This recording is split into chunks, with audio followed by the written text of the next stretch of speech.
ময়মনসিংহ ১০ গফরগাঁও সংসদীয় আসনে ধানের শীষের মনোনয়ন প্রত্যাশী জননেতা মুশফিকুর রহমানের নির্দেশনায় ১৪ নং নিগুয়ারি ইউনিয়ন শ্রমিক দল আলোচনা ও মতবিনিময় সভা আয়োজন করে। সভায় উপস্থিত ছিলেন গফরগাঁও পৌরসভা বিএনপির সাবেক সদস্য সেলিম আহমেদ। বিস্তারিত দেখুন দিন মোহাম্মদের প্রতিবেদনে। ময়মনসিংহ ১০ গফরগাঁও সংসদীয় আসনের ১৪ নং নিগুয়ারি ইউনিয়নে শ্রমিক দল আয়োজিত ধানের শীষের মনোনয়ন প্রত্যাশী মুশফিকুর রহমানের নেতৃত্বে আলোচনা অনুষ্ঠিত হয়েছে। অনুষ্ঠানে উপস্থিত ছিলেন গফরগাঁও পৌরসভা বিএনপির সাবেক সদস্য সেলিম আহমেদ, উপজেলা বিএনপির সাবেক সদস্য মোশাররফ হোসেন, উপজেলা বিএনপির সাবেক সদস্য আব্দুল কুদ্দুস দুলাল, পৌর বিএনপির সাবেক সদস্য শফিক আহমেদ শফিক, বাংলাদেশ সড়ক পরিবহন শ্রমিক দল ময়মনসিংহ বিভাগীয় আহ্বায়ক কমিটির সম্মানিত সদস্য ও গফরগাঁও উপজেলা শ্রমিক দলের সাবেক যুগ্ম আহ্বায়ক আজহারুল ইসলাম পারভেজ, নিগুয়ারি ইউনিয়ন বিএনপির নেতা আকবর হোসেন ও ইব্রাহিম প্রধান, গফরগাঁও উপজেলা ছাত্রদলের সাবেক যুগ্ম আহ্বায়ক ও যুবদল নেতা নাজমুল হোসেন, এডিশন শ্রমিক নেতা নুরুল আমিন খন্দকার, গফরগাঁও কলেজ শাখা ছাত্রদলের সহসভাপতি শাওন ও গফরগাঁও কলেজ শাখার যুগ্ম সাধারণ সম্পাদক আলিফ আহমেদ, আলিফ পাইথন ইউনিয়ন শ্রমিক দল গফরগাঁও পৌর অটো টেম্পো শ্রমিক ইউনিয়ন সভাপতি কাজল সরকার, সভাপতি রফিক ডালি ও লিটন আকরাম, রাজন জাকির, আবদুল্লাহ সহ আরও অনেকে। নেতারা বিএনপির ভারপ্রাপ্ত চেয়ারম্যান তারেক রহমান কর্তৃক ঘোষিত রাষ্ট্র কাঠামো মেরামতের ৩১ দফা কার্যক্রমে গুরুত্ব তুলে ধরে স্থানীয় পর্যায়ে তা বাস্তবায়নের প্রতিশ্রুতি দেন। এই সভার মাধ্যমে এলাকার নেতাকর্মীরা মনোনয়ন প্রত্যাশী মুশফিকুর রহমানকে ধানের শীষের পক্ষে ঐক্যবদ্ধভাবে কাজ করার নির্দেশনা গ্রহণ করেন। সমালোচনার প্রেক্ষাপটে স্থানীয় নেতৃত্ব বলেন, জনগণের আস্থা অর্জন ও নির্বাচনী প্রস্তুতি ত্বরান্বিত করার জন্য কার্যক্রম অব্যাহত থাকবে। আমরা গফরগাঁওয়ের উদ্দেশ্যে রওনা দিব এবং নুরুল আমিন খন্দকার ওনার বাড়িতে কিছুক্ষণ অবস্থান করার পরে আমরা গফরগাঁওয়ের উদ্দেশ্যে রওনা দিব। সংগ্রামী নেতৃবৃন্দ, আজকে ১৪ নং নিগুয়ারি ইউনিয়ন শ্রমিক দল আয়োজিত আজকের এই উঠান বৈঠক এবং লিফলেট বিতরণ উপলক্ষে আলোচনা সভায় যারা অংশগ্রহণ করেছেন এবং বিভিন্ন ইউনিয়ন থেকে শ্রমিক দল, ছাত্রদল, যুবদল এবং স্বেচ্ছাসেবক দল যারা উপস্থিত হয়েছেন সকলকে বাংলাদেশ জাতীয়তাবাদী শ্রমিক দল গফরগাঁও উপজেলা শাখা এবং ১৪ নং নিগুয়ারি ইউনিয়ন থেকে শুভেচ্ছা এবং ধন্যবাদ জানাচ্ছি। আমার নেতা মুশফিকুর রহমানের পক্ষে গেছে,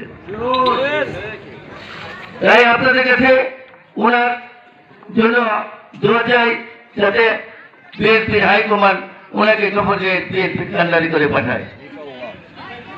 তাই সময় শেষ, কারণ আমাদের সময় হয়ে যাবে। আমি আর কথা বলবো না। সকলকে আজকে যারা এই অনুষ্ঠানের আয়োজন করেছেন তাদের সকলকে ধন্যবাদ। যারা এখানে এসে সবাইকে মুশফিকুর রহমানের কথা শুনছেন, খালেদা জিয়ার কথা শুনছেন, তারেক রহমানের কথা শুনছেন। এই জন্য গফরগাঁও উপজেলা বিএনপির পক্ষ থেকে ফজলুর রহমান সুলতান সাহেবের বিএনপি পরিবারের পক্ষ থেকে আপনাকে ধন্যবাদ জানাই। সম্মানের উপস্থিতি, রাষ্ট্র কাঠামো মেরামতে যে একটি দফা কর্মসূচি দেশ নায়ক তারেক রহমান সাহেব ঘোষণা করেছেন,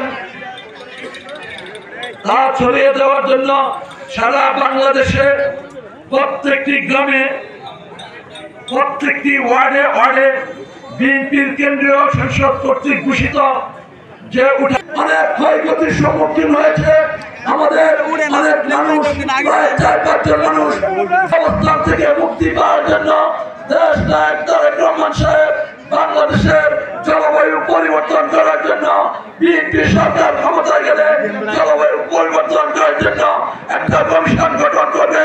সেই কমিশনের মাধ্যমে আগামী দিনে বাংলাদেশের মানুষ জলবায়ুর যে অবস্থা, বাংলাদেশে আমাদের দেশে এই জলবায়ুর এই বর্তমান অবস্থা থেকে আমরা মুক্তি পাবো, আমরা প্রাকৃতিক দুর্যোগ থেকে আমরা মুক্তি পাবো।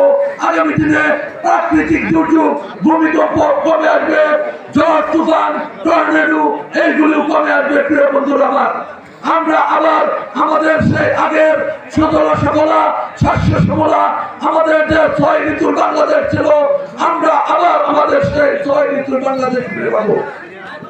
প্রিয় বন্ধুরা আমার, তারেক রহমান সাহেব আমাদের বাংলাদেশের প্রান্তিক পর্যায়ের মা বোনেরা যারা আছে তাদের কথা চিন্তা করে প্রান্তিক পর্যায়ে আমাদের যে গরিব মেহনতি মানুষ আছে তাদের কথা চিন্তা করে আরেকটি কর্মসূচি ঘোষণা করেছে।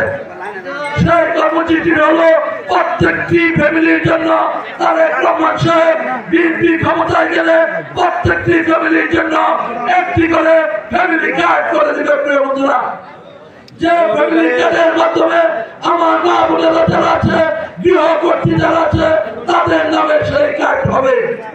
তারা ঘরে বসে সরকারি অনুদান হিসেবে বিনা পয়সা তারা তার প্রয়োজনীয় যেসব জিনিসপত্র আছে, যেমন তেল, চিনি, ডাল সহ, যেমন আপনারা জানেন যে রেশনের কার্ড আমরা এখন পাই, এইগুলি সহ প্রত্যেকের নামে একটি ফ্যামিলি কার্ড দিবে। তারা ঘরে বসে বসে এই ফ্যামিলি কার্ডের সুবিধা পাবে। কোন ডিলারের কাছ থেকে